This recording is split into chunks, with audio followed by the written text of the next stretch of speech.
ઓમ શ્રી પરમાત્મને નમઃ. શ્રીમદ ભગવદ્ ગીતાની યાત્રામાં આજે આપણે આવી પહોંચ્યા છે અધ્યાય 18ના શ્લોક ક્રમાંક 44 પર. અધ્યાય 18મો છે મોક્ષ સંન્યાસ યોગ.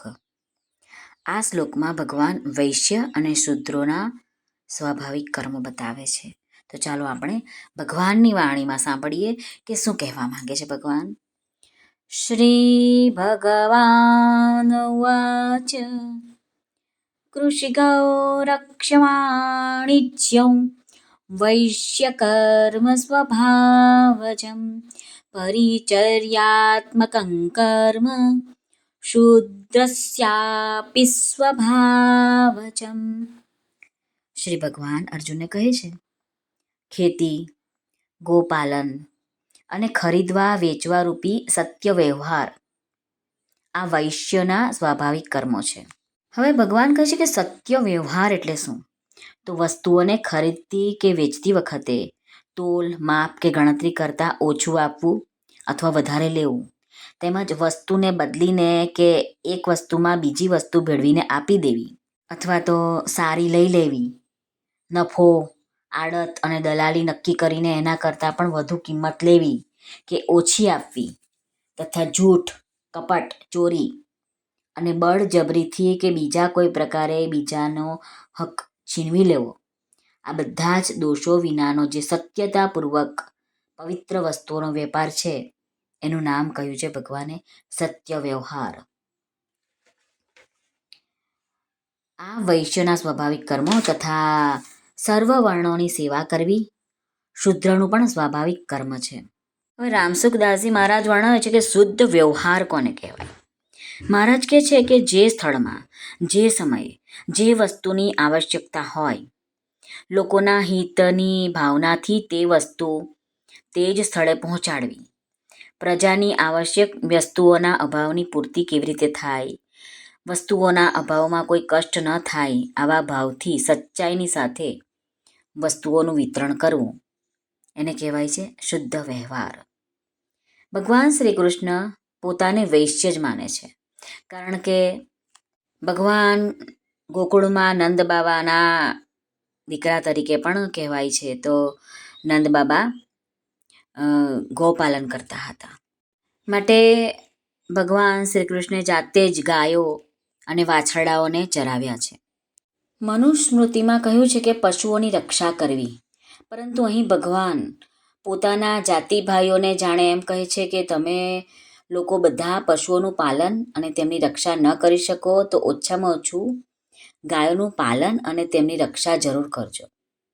બધા પશુઓની કોઈ જરૂર નથી કરવાની, પરંતુ એક ગાયની તો કરી લો ખાલી.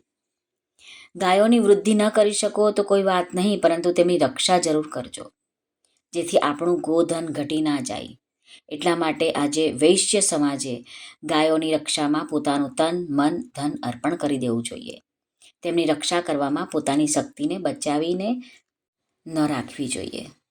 મહારાજ કહે છે કે આપણો દેશ કૃષિ પ્રધાન છે અને એમાં ગાયના દૂધ, છાણ, મૂત્ર અને એના ઘીથી ધનની વૃદ્ધિ થાય છે. આપણે જોયું છે કે ખેતી કરવામાં પણ હળની આગળ બળદોને જોડવામાં આવે છે, ભેંસના પાડાઓને નથી જોડવામાં આવતા. બળદ કરતાં પણ પાડામાં શક્તિ ઘણી છે, પરંતુ પાડો તાપમાં એનું ગરમી સહન નથી કરી શકતો, એની જીભ બહાર નીકળી જાય છે. જ્યારે બળદમાં ગાયના દૂધ પીવાને કારણે સાત્વિક ગુણો હોય છે અને એ ગરમી પણ સહન કરી શકે છે અને બળવાન પણ છે. જો આપણે ગાયો પાડીએ તો બળદ આપણા ઘરમાં જ પેદા થઈ શકે છે, ખરીદવા નથી પડતા. આગળ મહારાજ કહે છે કે ગાય પવિત્ર છે, તેના શરીરનો સ્પર્શ કરવાવાળી હવા પણ પવિત્ર થાય છે. ગાયના છાણ અને મૂત્ર પણ પવિત્ર હોય છે. છાણથી લીપેલા ઘરોમાં પ્લેગ, કોલેરા વગેરે ભયંકર બીમારીઓ થતી નથી. આ સિવાય યુદ્ધ સમયે ગોબરથી લીપેલા મકાનો પર બોમ્બની એટલી અસર નથી થતી જેટલી સિમેન્ટના બનેલા મકાનો પર થાય છે. ગાયના છાણમાં ઝેર ખેંચવાની વિશેષ શક્તિ હોય છે. તમને સાપ કરડ્યો હોય ત્યારે છાણના ગોબરથી 2-3 વાર લેપન કરવાથી આખા શરીરમાં સાપનું ઝેર પણ ઉતરી જાય છે. ગૌમૂત્ર પીવાથી અનેક રોગો પણ મટી શકે છે.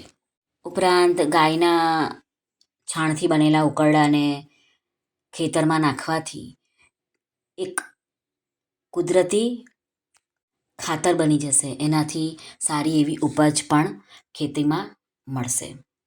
દેશી ગાયનું દૂધ પીવાથી આપણામાં સાત્વિકતા આવે છે, બુદ્ધિ તીક્ષ્ણ થાય છે, સ્વભાવ શાંત અને સૌમ્ય થાય છે. વળી યજ્ઞો આદિ કાર્યમાં પણ ગાયના ઘીની જરૂર પડે છે. ગાયનું દૂધ પૌષ્ટિક વીર્યવર્ધક છે. આથી ગાયનું દૂધ જ આપણે પીવાનો આગ્રહ રાખવો જોઈએ. વળી ગાયની સેવા કરવાથી આપણું અંતઃકરણ નિર્મળ થાય છે. ભગવાન શ્રી કૃષ્ણે પણ પગમાં જોડા પહેર્યા વિના ગાયો ચરાવવા જતા હતા. એટલા માટે એમનું નામ ગોપાલ પડ્યું. રામસુખદાસજી મહારાજ કહે છે કે દેશના ભાઈ બહેનોએ ગાયોનું પાલન કરવું જોઈએ. પોતાના ઘરોમાં ગાયો રાખવી જોઈએ અને ગૌ હત્યા વિરુદ્ધ કાર્યો કરવા જોઈએ. સરકારને અનુરોધ કરવો જોઈએ કે દેશની રક્ષા માટે આખા દેશમાં તત્કાળ પૂર્ણરૂપે ગૌ હત્યા બંધ કરે. વળી સરકાર પાસેથી ગોચર ભૂમિ પણ મેળવવી જોઈએ. ગોચર ભૂમિની રક્ષા કરવી જોઈએ. આમ મહારાજ કહે છે કે ગોપાલન એ સૌથી શ્રેષ્ઠ છે. શ્રી કૃષ્ણ અર્પણમસ્તુ. સર્વને ભાવથી જય શ્રી કૃષ્ણ. રાધે રાધે. હરિઓમ તત્સત. જય ગુરુદેવ દત્ત. જય સ્વામિનારાયણ. જય માતાજી. નમઃ પાર્વતી પતે. હર હર મહાદેવ. સિદ્ધેશ્વર મહાદેવની જય. આજના આનંદની જય. સર્વનું કલ્યાણ થાઓ, સર્વનું કલ્યાણ થાઓ, સર્વનું કલ્યાણ થાઓ.